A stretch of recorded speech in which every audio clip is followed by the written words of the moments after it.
মুহূর্তে দাঁড়িয়ে আছি তেলেঙ্গানা বাগান সার্বজনীনে। তারা প্রতি বছরে কিন্তু কোনো না কোনো সামাজিক বার্তা প্রদান করেন। এবছরও তার অন্যথা হলো না। তাদের এবছরের থিম পৃথিবী গদ্যময়। আমাদের এই সমাজে বর্তমানে এত মানুষ অনাহারে অপুষ্টিতে ভোগেন, মানে খাদ্য অপচয় হয়। বিশেষ করে যাদের কাছে পয়সা আছে, সেসব পয়সা যেসব ধনী ব্যক্তিরা তারা নিজেদের শখ আহ্লাদ পূরণের জন্য প্রচুর পরিমাণে খাদ্য অপচয় করে থাকেন, আর এক শ্রেণীর মানুষ সেই খাবারের আশায় বসে থাকে।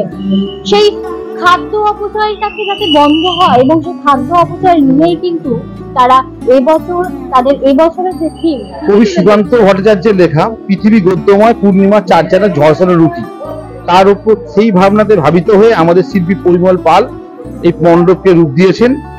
অর্থাৎ আমাদের দেশ তথা বিশ্বে প্রচুর খাদ্য অপচয় হয়। সাংস্কৃতিক অনুষ্ঠান, সামাজিক অনুষ্ঠান, ধর্মীয় অনুষ্ঠান, রেস্টুরেন্টে এবং অনেক গৃহস্থ বাড়িতেও আমরা খাদ্য অপচয় করি। তা আমরা তেলেঙ্গানা বাগান প্রতি বছর একটা সামাজিক বার্তা দিয়ে থাকে এবং একটা সামাজিক বার্তা যে আমরা খাদ্য অপচয় করবেন না, এবং আমরা যে অসহায় যে মানুষগুলো তারা যেন পৃথিবী থেকে চাকরি যেন একটা ছন্দময় করে তোলে, গদ্যময় করে তোলে, তারা যেন সেটাকে পোড়া রুটি না ভাবুক। তাই মায়ের কাছে, মা অন্নপূর্ণার কাছে আমরা প্রার্থনা, আমাদের এখানে যে দেবী হয়েছেন সেটা আমরা মা অন্নপূর্ণা রূপে করেছি। তাই মায়ের কাছে প্রার্থনা, মাগো সবাইকে তোমরা দুধে ভাজে অন্তত রাখতে পারো। দর্শকদের বলবো আপনারা আমাদের প্রতিমা এবং মণ্ডপ দর্শন করুন, আপনাদের ভালো লাগবে। প্রতি বছর তেলেঙ্গানা বাগান একটা নতুনত্ব কিছু করে, এবছরও তার ব্যতিক্রম নয়, আরো আমরা ভালো জিনিস করেছি।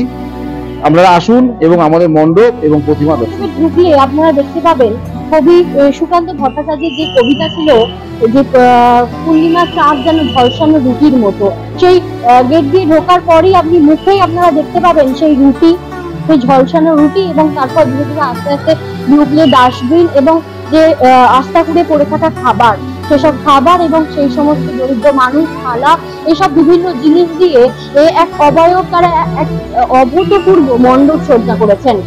সেই মণ্ডপ সজ্জায় আমরা তুলে ধরছি এই মুহূর্তে।